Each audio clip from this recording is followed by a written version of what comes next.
récentes affaires de pédophilie qui ont secoué le diocèse de Lyon font revenir la question du célibat sacerdotal.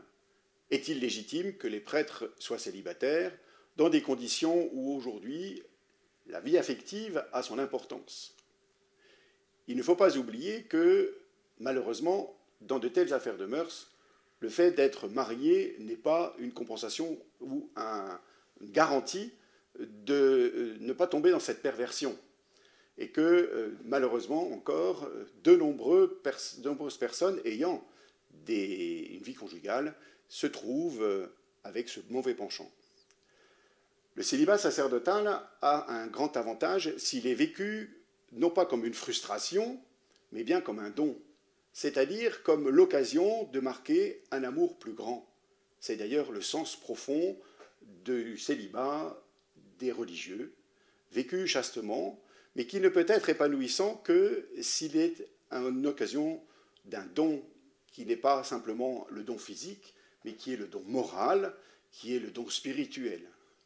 L'équilibre d'un prêtre se vit d'abord par son attachement au Christ Seigneur, c'est-à-dire par la relation profonde d'intimité qu'il peut avoir avec le Christ.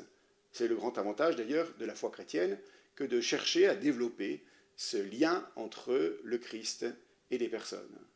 Deuxièmement, le célibat sacerdotal a son sens s'il est vécu en relation avec la communauté chrétienne, c'est-à-dire dans une charité pastorale qui fait que le lien qui unit et qui fait grandir la communauté chrétienne et le prêtre se développe au fur et à mesure des années qui passent.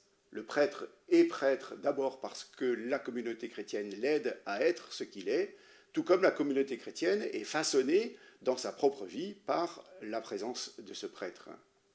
Enfin, il y a bien sûr les amitiés ordinaires qui permettent au prêtre, que ce soit dans sa vie ordinaire ou dans sa vie familiale, qui permettent au prêtre d'être équilibré.